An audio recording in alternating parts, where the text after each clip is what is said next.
말씀인 데살로니가후서 1장 6절에서 9절입니다.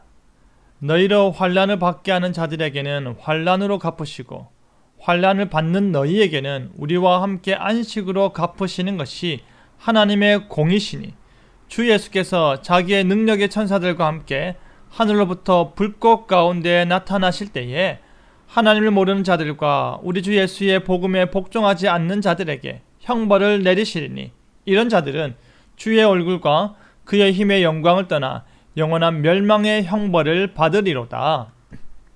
사도 바울은 데살로니가 교회에 서신을 보내 그들을 위로하고 권면하였지만 그들의 실상은 그대로였기 때문에 박해 가운데 있는 성도들을 재차 위로하고 재림에 관한 오해를 바로 잡고자 하였습니다. 흔들리지 말고 마음을 굳게 잡으라는 권면을 전하여 주고 있는데요. 이것이 하나님의 공이다 라는 제목으로 말씀이 주는 교훈을 함께 나누겠습니다. 사도 바울은 데살로니가 교회가 환난을 받고 있음을 알고 그 환난 받게 하는 자들에게 하나님께서 도리어 환난으로 갚으실 것을 분명히 말하고 있습니다. 이것이 바로 하나님의 공의의 속성입니다. 하나님께서 언제 어떻게 심판하실지는 우리는 도무지 알 수 없지만 분명한 것은 반드시 그 죄악을 심판하신다는 것입니다. 결단코 간과하지 않으실 것입니다.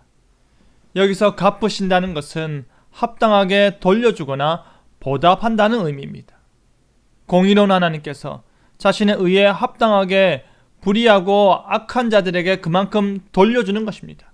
그것은 전적으로 하나님의 권한에 있는 것입니다. 그렇기 때문에 하나님께서는 악을 악으로 갚지 말고 선으로 대하라고 하신 것입니다.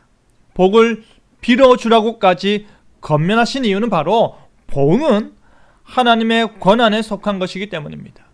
그리고 환난을 받는 데살로니가 교회에게는 바울과 실라와 디모데처럼 그들과 함께 안식으로 갚으신다고 합니다. 그건 역시 하나님의 공의라고 말합니다. 팽팽한 긴장 속에 언제 터질지 모르는 상황에서 벗어나 느슨해지고 해방되는 것입니다. 그것으로 휴식을 취하는 것입니다. 바울은 마침내 참된 안식이 그들에게 주어지는 것을 분명히 말하고 있는 것입니다. 그것이 바로 공의로운 하나님께서 그의 백성들에게 제공하시는 참된 위로인 것입니다. 그 평강과 위로의 약속은 우리 주님께서 재림하사 자기의 능력의 천사들과 함께 하늘로부터 불꽃 가운데 나타나실 때 확실해지는 것입니다. 하나님을 모르는 자들과 우리 주 예수의 복음에 복종하지 않는 자들에게 형벌을 내리시는 것입니다. 이 형벌은 최종적 형벌이 될 것입니다. 이 형벌은 하나님으로부터 임하는 최후의 심판이 될 것입니다. 그들은 주의 얼굴과 그의 힘의 영광을 떠나 영원한 멸망의 형벌을 받게 될 것입니다.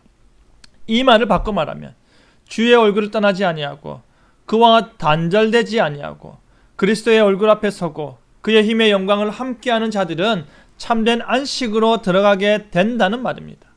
영원한 형벌과 멸망의 형벌이 있는 곳에 거하며 하나님께서 베푸시는 영광스러운 잔치에 거하는 것입니다. 사도 바울은 지금 현재의 고난 가운데 있는 데살로니가 교회 성도들에게 약속의 말씀을 다시 전하는 것입니다.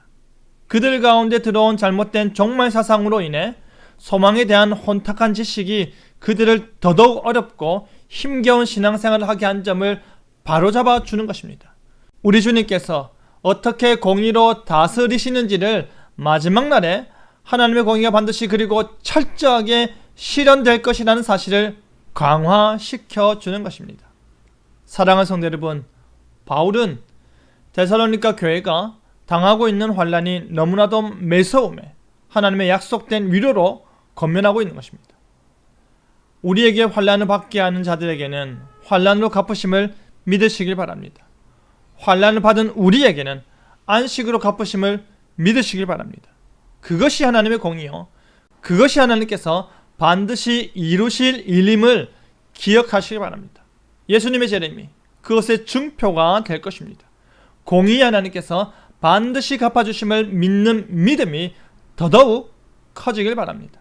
그리하여 우리의 삶을 통해서 이것이 하나님의 공의임을 증거하는 저와 여러분 되기를 간절히 바랍니다. 아멘.